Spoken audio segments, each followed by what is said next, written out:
अस्सलामुअलैकुम वरहमतुल्लाहि वबरकातुह। कैसे हैं आप लोग? अल्हम्दुलिल्लाह मैं खैर आफियत के साथ हूँ। उम्मीद करता हूँ आप लोग भी बखैर होंगे।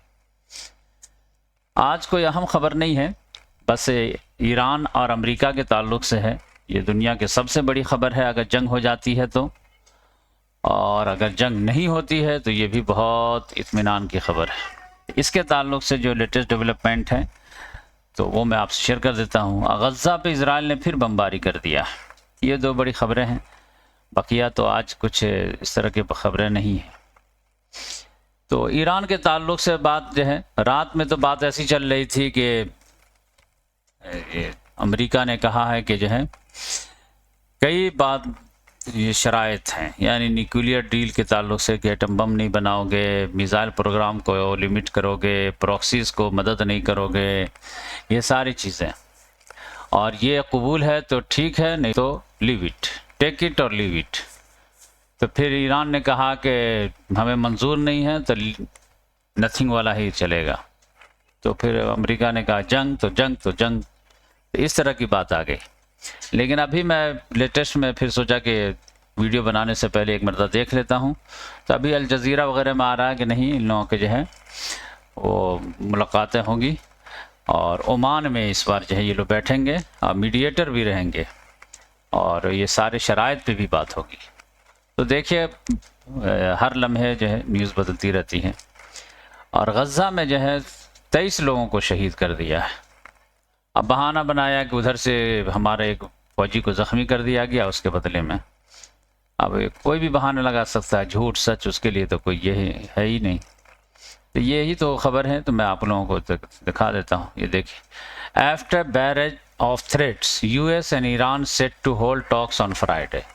तो ये जुमा को ये लोग तैयार हुए हैं कि हम लोग बात करेंगे। Talks between Iran and United States will take place in Oman on Friday.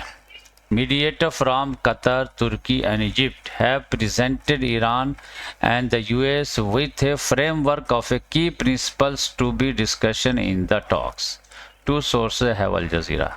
तो ये तीनों जो है फ्रेमवर्क दिए कि ये बात होगी।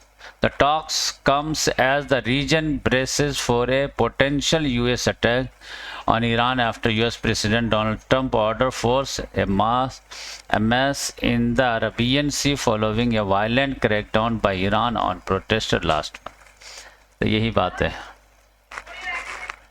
तो इस लिहाज से जो है ये कल जो है देखिए, कल 10 बजे इन लोगों की मुलाकात होनी है। लेकिन ये दुख वाली खबर है। Israel attack on Gaza kill 23 in one of deadliest days since cease fire. इससे पहले 31 लोगों को शहीद कर दिया था, अभी 23 लोगों को शहीद कर दिया है। अब कोई पूछने ही वाला नहीं है। मीडिएटर सब तो समझे कि डोनाल्ड ट्रंप के ग़ुलाम हैं, और डोनाल्ड ट्रंप जो है वो बेंजामिन नेतन्याहू का ग़ुलाम है एप्स्टीन फाइल की वजह से।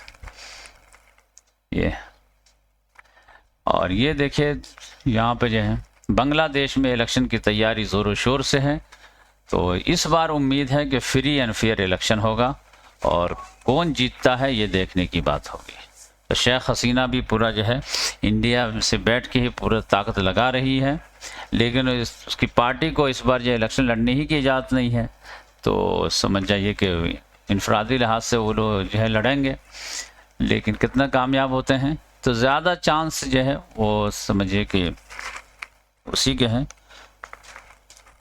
इसके जो मुखालिफ हैं खालिदा ज़िया मरहुमा, तो उसका बेटा जो है तारिक, तो उसी के जो है ज़्यादा चांसेस लग रहे हैं। फिर भी देखिए क्या होता है। ज़ेलेंस्की रिवील्स 55,000 यूक्रेनियन सोल्जर किल फाइटिंग अगेंस्ट रशिया। ज़ेलेंस्की बेचारा जो है वो बात पे बात कर रहा है, वीडियो रोज़ाना जारी करता है। और कल तो समझिए कि इन लोगों की जो है मुलाकात भी हुई अबू धाबी में ट्राई नेशन के तहत। तो अमेरिका के नुमाइंदा भी थे, विटकॉफ वगैरह, जेरेड कुशनर वगैरह, और रशिया का भी डेलीगेट्स था और यूक्रेन का भी। लेकिन लोगों को उम्मीद नहीं लगती है। दोनों तरफ के लोगों को मैं सुन रहा था कि नहीं टॉप ऑफिशियल बैठे हैं तब कुछ बात बने, लेकिन ज़ेलेंस्की बैठने के लिए तैयार नहीं है। ज़ेलेंस्की कह रहा है यूरोप वालों से कि तुम लोग प्रेशर बना ही नहीं रहे, प्रेशर बनाओगे तो कोई बात मानेगा। आप बात करने के मतलब बैठाने का मतलब यह है कि यूक्रेन ज़ेलेंस्की सारी बात मान ले, तो ये कौन से जो है हमदर्दी हुई तुम लोगों के।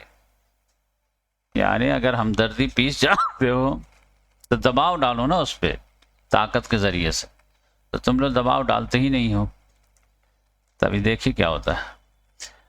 अब ये जो है कि रशिया से जो है इंडिया ने कहा कि हम तेल नहीं खरीदेंगे और धीरे धीरे हम कम करते चले जाएंगे। तो अब इस तरह एक एक करके अगर जो है उसको ये करता जाए तो फिर मुसीबत आ सकती है। देखिए क्या होता है। मैं एक आर्टिकल वगैरह पढ़ रहा था तो उसमें देखिए चाइना के जो है इसमें जंग में बहुत फ़ायदा हुआ है और हिस्ट्री बिल्कुल रिपीट हो रही है। यानी आप देखेंगे कि अमेरिका जो है, आप जानते हैं कि 4 जुलाई 1776 में तो उसने ऐलान ही किया कि हम आज़ाद मुल्क हैं, लेकिन आज़ाद तो था नहीं, इसी ऐलान था। एक्चुअल में वो आज़ाद हुआ भी तो 1783 में, लेकिन उस वक्त भी जो है 13 स्टेट से ज़्यादा फिर धीरे धीरे बढ़ा। लेकिन असल में तरक्की उसने कब किया, तो तरक्की जो किया है वो समझ जाइए कि 1914 से लेकर के 1918 तक। अब ये कैसे तरक्की किया कि यूरोप में जो है फर्स्ट वर्ल्ड वॉर छिड़ गया एकदम, खिलाफत उस्मानिया, यूरोप सब लोग आपस ही में लड़ रहे थे, मार काट एकदम जा। तो अब यकीनी बात है कि यूरोप वाले जो है पैसे वाले थे, पूरी दुनिया को कॉलोनी बनाए हुए थे, खूब पैसा था पूरी दुनिया का। लेकिन ये लोग जंग में उलझ गए थे। तो जंग में तो आप जानते हैं कि आप कोई काम ही नहीं कर सकते, सिर्फ मारिए और मार खाइए। तो ये ना खेती कर पाते थे ना कुछ कर पाते थे। तो आप इनको जो है ये 4 साल तक चला है। तो सामान कहाँ से आता था, तो अमेरिका ने जो है प्रोवाइड करना शुरू किया। तो उसी ज़माने में बड़ी बड़ी फैक्ट्रियां जो है अमेरिका में लगनी शुरू हुई और हींग से हंगौरी तक जो बोलते हैं वो ये बना करके देना शुरू किया। तो उसी ज़माने में इन अमेरिका को बहुत तरक्की हुई, बहुत तरक्की हुई, ये आप समझ लीजिए। अब फिर उसके बाद जो थोड़ा शांति हो गया, अब इतने कारखाने वगैरह खुल गए थे, इतनी तरक्की हो गई थी कि फिर जब नॉर्मल हालात हुए तो ये संभाल नहीं पाया। तो 1929 में आप समझ जाइए कि ग्रेट डिप्रेशन आ गया और 10 साल तक रहा। 1939 तक हालत खराब हो गई, एकदम भीख मांगने पे मजबूर हो गए लोग। एक एक चाय के लिए 2-2 घंटा जो है खड़े रहते थे चैरिटी वाले चाय पीने के लिए। लेकिन फिर इनको किस्मत साथ दिया और एक और जंग शुरू हो गई, सेकेंड वर्ल्ड वॉर। और उसमें फिर ये लोग तबाह होने लगे, फिर यहीं से सप्लाई आने लगा। तो सारे जितने भी कारखाने डेड पड़े हुए थे फिर शुरू हो गए। और उसके बाद 1941 में तो खुद ही वो जंग में इन्वॉल्व हो गया। लेकिन वो अमेरिका पे अटैक से वो अमेरिका बचा रहा। बकिया तो हर जगह अटैक हो रहा था, चाइना में अटैक हो रहा था, रशिया पे अटैक हो रहा था, जापान पे अटैक हो रहा था, यूरोप के हर शहर पे अटैक हो रहा था। लेकिन बस एक पहला अटैक जो हुआ वो पर्ल हार्बर पे पैसिफिक में, उसके बाद पूरा अमेरिका बचा हुआ था। तो यहाँ पे फैक्ट्री जारी काम वगैरह, तो उसमें खूब कमाया इसने। तो इस लिहाज से जो है तो ये 2 जंग ने जो है हथियार, और ये लोग समझ गए कि जो है जब बनाना ही है और टेक्नोलॉजी का ज़माना आ रहा, तो हथियार ही बना के बेचो सब लोगों को। इन लोगों को हथियार की भूख है, तो हथियार में भी वो आगे निकल गए और फैक्ट्रीज में भी आगे। अभी भी आप समझ लीजिए कि मैन्युफैक्चरिंग में चाइना के बाद सेकंड नंबर अमेरिका ही क्या आता शायद। इतना आसान नहीं है। अब ये मैं कहानी क्यों सुनाया, कहानी इसलिए सुनाया, मैं गौर कर रहा था रात में तो सोचा शेयर कर दूं। आज खबर भी ज़्यादा नहीं है कि यही चीज़ जो है गॉड गिफ्टेड मिल गया है चाइना को, कि जिस तरह फर्स्ट वर्ल्ड वॉर में इन लोगों की आपस की लड़ाई की वजह से पूरे जो है भरपूर खिदमत का मौका मिल गया, तिजारत करने का मौका मिल गया अमेरिका को, वही रशिया यूक्रेन जंग की वजह से चाइना को मिल गया कि रशिया पूरा डिपेंडेंट हो गया है चाइना पे। ये ईरान से जंग है, सैंक्शन है, या फिर नॉर्थ कोरिया का सारा सामान एक लिहाज से समझिए कि चाइना प्रोवाइड करता है। रशिया के सारे एनर्जी वगैरह जो है वो चाइना ले रहा, ऑयल वगैरह ईरान का जो है चाइना सस्ते में जितना डिस्काउंट दे सकते हो। तो ये जो है वरदान हो गया है चाइना के लिए, तो इसकी वजह से बहुत आगे बढ़ रहा। फिर रेयर अर्थ मिनरल वगैरह में तो आप जानते हैं खामोशी से वो भागा जा रहा। अब ये अमेरिका है वो जो है इधर बुली कर रहा है वेनेजुला में, तो इधर जो है ग्रीनलैंड में, तो कनाडा में, तो इधर तो उधर, और ये ईरान से लड़ाए तो इससे लड़ाए उससे लड़ाए, और चाइना अपना खामोशी से रिसर्च वगैरह किए जा रहा। आप जानते हैं यूनिवर्सिटी वगैरह के रैंकिंग में चाइना बहुत आगे निकल गया, बहुत। तो इस लिहाज से आप समझिए खामोशी से जो है वो लोग एक मिनट भी बैठ नहीं रहे। इसके वजह से अमेरिका को बहुत परेशानी है, बहुत। आप कल समझ जाइए कि वाशिंगटन में 50 ममालिक के फॉरेन मिनिस्टरों को बुलाया था। किस लिए? आओ हम लोग बैठ करके एक अलायंस बनाते हैं रियर अर्थ मिनरल वगैरह का, क्योंकि चाइना हम लोगों के साथ बुली कर रहा है।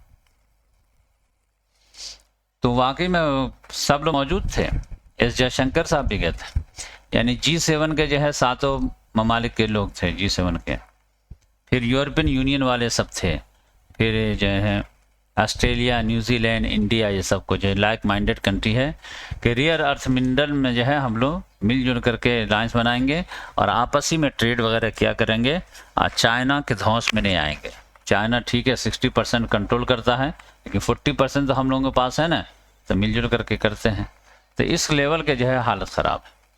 चाइना किस कदर तेज़ी से तरक्की कर रहा है कि आप अंदाज़ा कीजिए कि ब्राज़ील वगैरह में अगर 2018 वगैरह में आप चले जाते तो मुश्किल से वहाँ के रोड पर कोई इलेक्ट्रिक व्हीकल जो चाइना में गाड़ी बनी है वो नज़र आती, लेकिन अभी आप चले जाइए तो हर 3 या 4थी गाड़ी जो है आपको BYD की नज़र आएगी। इस लेवल से जो है हर मार्केट को कैप्चर करे, रोड को कैप्चर, इसको कैप्चर। तो चाइना बहुत तेज़ी से आगे निकल रहा है, देखिए क्या होता है। अच्छा, इसके बारे में जो है तो कभी खबर आई होगी, कल जो है डोनाल्ड ट्रंप और शी जिनपिंग की तवील गुफ्तगू हुई है, क्योंकि डोनाल्ड ट्रंप का जो है दौरा होने वाला है अप्रैल के महीने में। तो चाइना जो है कहा कि ठीक है आ जाओ, तो यही वो रियर अर्थ मिनरल ही जो है गले की हड्डी बना हुआ उसकी वजह से। और चाइना कह रहा है कि ताइवान के मामले में अगर तुम हथियार वगैरह दोगे तो फिर जो है हमसे दोस्ती नहीं हो पाएगी, बकिया इसके अलावा तुम कुछ भी बोलो हम तुम्हारे लिए तैयार हैं। तो काफ़ी तवील गुफ्तगू हुई है उन दोनों के ताल्लुक से। लेकिन एक जो सवाल था वो मैं सोचा कि आपको बताऊं कि ये चाइना में जो है बड़े बड़े मिलिट्री वगैरह को जो है या तो जेल में डाल दिया गया है या सस्पेंड कर दिया गया है। तो ये मामला क्या था?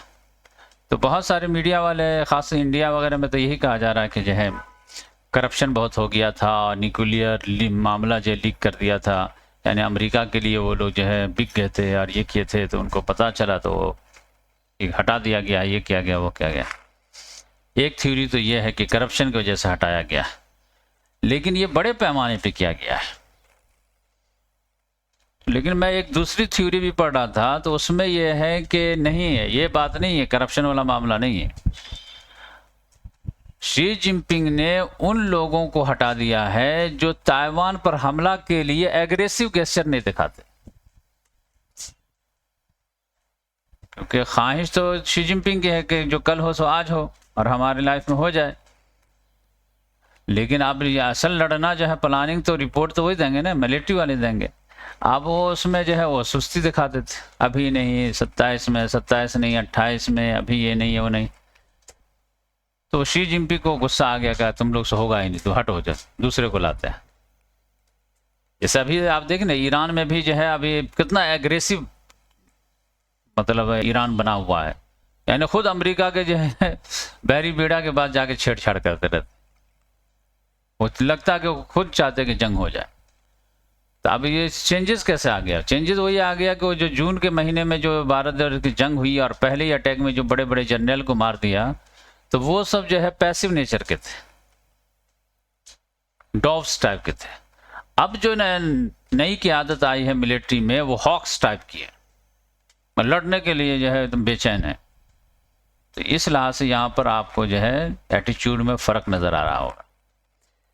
तो यही चीज़ जो है शी जिनपिंग ने किया है कि ये सबको हटा दिया है कि ताइवान के मामले में जो है काहली और ये सब सुस्ती दिखाएगा, जाओ तुमसे नहीं होगा, टारगेट यही है तुमको ताइवान लेना है। तो ये मैं सोचा कि आप लोगों से शेयर कर दूं कि भाई ये मामला है। बकिया सब ठीक ठाक है। तो आज मुख्तसर ही में, और वो मैं बच्चों की जो सीरीज़ शुरू किया हूँ कि मैं 5 से 7-8 मिनट के बीच में जो है एक नॉलेज देना चाहता हूँ बच्चों को, धीरे धीरे हंसा खिला करके, सवाल वगैरह करके। तो वीडियो कैसी लग रही है? आप लोग कमेंट्स ज़्यादा नहीं कर रहे हैं, कमेंट्स कीजिए कि उस सिलसिला को जारी रखा जाए या ना रखा जाए। और ये अल्हम्दुलिल्लाह मैं जो है 400-500 वीडियो बना दूंगा और पूरे ही जो है इल्म का ख़जाना एक हो जाएगा इंशाअल्लाह। और उसके बाद जो है 100 तक तो फ्री है, समझ जाइए, 100 वीडियो तक। उसके बाद जो है उसको मैं प्राइवेट कर दूंगा और फिर उसकी कीमत लूँगा, 100 वीडियो की 100 रुपया। तो 100 वीडियो तक जो है देखना देख लीजिए, सेव करना सेव करके रख लीजिए। उसके बाद जो है 100 वीडियो बन जाएगी तो 100 रुपया, 200 बनेगी तो 200 रुपया, 300 बनेगी तो 300 रुपया, ऐसे रहेगा। 500 वीडियो तो 500 रुपये। ये इल्म का ख़जाना मेरे तरफ से रहेगा। और ये देखिए मैं एक प्रोग्राम कर रहा हूँ, ऑनलाइन तकरीर इनामी मुकाबला, जामिया इस्लामिया मज़लूम हरपुर काजी टोला, अपने गाँव के बच्चों के लिए। वीडियो भेजने की वाहिद तारीख 7 फरवरी 2026 फजर से लेकर मगरिब तक भेजिए बीच में। रिजल्ट और तक़सीम 17 फरवरी 2026 को होगा। जजेस का फैसला आखिरी होगा। बदगुमानी की सूरत में हमेशा के लिए किसी भी मुकाबले में शिरकत से महरूमी होगी। कोई भी बच्चा अगर या उसके वालिदैन, पेरेंट्स वगैरह कमेटी पे या जजेस वगैरह पर जो है बदगुमानी की है, इल्ज़ाम लगाए कि इन्होंने पार्शलिटी की है, ये किया वो किए हैं, और वो बोलते हुए पकड़े गए, तो फिर समझ जाइए कि उनके बच्चे को कभी जो है किसी मुकाबले में शरीक नहीं किया जाएगा। पहला इनाम 3000 रुपये, दूसरा इनाम 2000 रुपये, तीसरा इनाम 1000 रुपये। 10 मज़ीद टॉपर्स को 500-500 रुपये तस्जीह इनाम दिया जाएगा। बाकी सारे बच्चों को 100-100 रुपये हौसला अफजाई के नाम दें।